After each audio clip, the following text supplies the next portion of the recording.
Shalom Aleihim, saudara-saudara yang dikasihi Tuhan dimanapun saudara berada. Rumah Tuhan adalah rumah kita. Kiranya kita siap bukan hanya untuk merenovasi gereja, tetapi juga mentransformasi hati kita oleh firman Tuhan.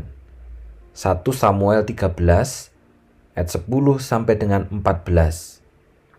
Baru saja ia habis mempersembahkan korban bakaran, maka tampaklah Samuel datang.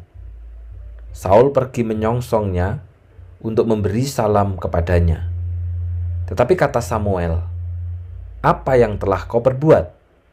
Jawab Saul, "Karena aku melihat rakyat itu berserak-serak meninggalkan aku, dan engkau tidak datang pada waktu yang telah ditentukan, padahal orang Filistin telah berkumpul di Mikmas.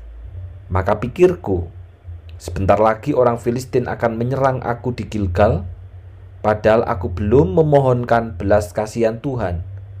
Sebab itu, aku memberanikan diri lalu mempersembahkan korban bakaran." Kata Samuel kepada Saul, "Perbuatanmu itu bodoh. Engkau tidak mengikuti perintah Tuhan Allahmu yang diperintahkannya kepadamu.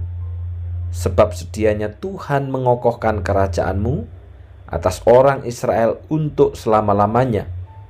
Tetapi sekarang kerajaanmu tidak akan tetap. Tuhan telah memilih seorang yang berkenan di hatinya, dan Tuhan telah menunjuk dia menjadi raja atas umatnya. Karena engkau tidak mengikuti apa yang diperintahkan Tuhan kepadamu."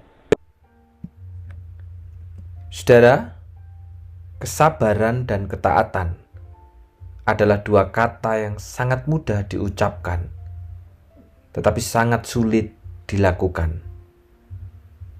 Sabar artinya tahan menderita, dan taat adalah tetap percaya dan mengikuti apa yang menjadi kemauan Tuhan di tengah setiap keadaan. Ketidaksabaran dan ketidaktaatan adalah sumber berbagai kegagalan dan kemalangan. Sama seperti yang dialami oleh Saul. Baru 2 tahun Saul menjadi raja, ia sudah gagal untuk sabar dan taat. Saudara, jumlah pasukan Filistin dengan kekuatan yang luar biasa dibandingkan dengan umat pada masa itu memang tidak setara. Dalam kalkulasi manusia, tentunya Saul dan pasukannya mengalami ketakutan yang luar biasa. Samuel yang ditunggu-tunggu juga tidak kunjung tiba. Oleh karena itu, Saul memutuskan untuk mengambil solusi sendiri dengan melakukan korban bakaran yang seharusnya hanya boleh dilakukan oleh Samuel. Permasalahan membuat Saul tidak lagi hidup dalam kesabaran dan ketaatan. Setelah itu, saudara, Samuel tiba dan marah dengan apa yang telah dilakukan oleh Saul karena ia tidak taat kepada Allah. Samuel pun memberitahukan kepada Saul konsekuensi tindakannya, yaitu kerajaannya tidak akan tetap karena Allah akan menggantinya dengan seseorang yang berkenan di hatinya untuk menjadi raja atas umatnya. Dikatakan dalam ayat yang ke-14, "Tetapi sekarang kerajaanmu tidak akan tetap. Tuhan telah memilih seorang yang berkenan di hatinya, dan Tuhan telah menunjuk dia menjadi raja atas umatnya, karena engkau tidak mengikuti apa yang diperintahkan Tuhan kepadamu." Ujung dari ketidaktaatan adalah tetap kehancuran.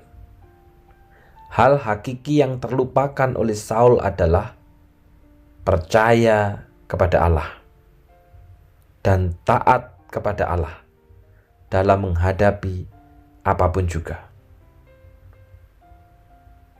Ketidaksabaran dan ketidaktaatan Saul menjadi kegagalan yang sangat krusial. Ketika hidup menekan berat, pengharapan mulai goyah. Apa yang seharusnya kita lakukan? Tetap taat dan percaya kepada Allah. Atau sebaliknya, kita mengambil dan menjalankan keputusan sendiri tanpa menghiraukan Allah. Saudara, kalau kita renungkan hidup kita, bukankah kita pun sering bertindak seperti Saul ketika diperhadapkan pada berbagai masalah kehidupan? Pengharapan kepadanya mulai memudar dan ketaatan mulai hilang.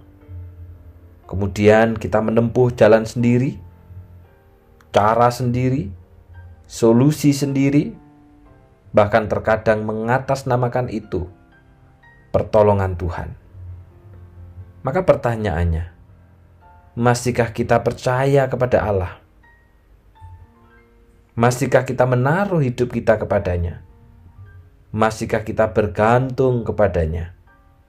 Dan masihkah kita yakin bahwa Allah melihat dan mengetahui apa yang kita hadapi, dan Ia tidak akan meninggalkan anak-anaknya? Ia akan segera bertindak sesuai dengan waktunya. Ia akan menolong tepat waktu sesuai dengan kehendaknya atas hidup kita. Jangan biarkan persoalan membuat kita tidak lagi hidup dalam kesabaran. Jangan biarkan rintangan membuat kita tidak lagi hidup dalam ketaatan. Karena tidak pernah kebahagiaan dan kedamaian itu dihasilkan dari ketidaktaatan. Ujung dari setiap ketidaktaatan tetap adalah kehancuran. Mari kita berdoa.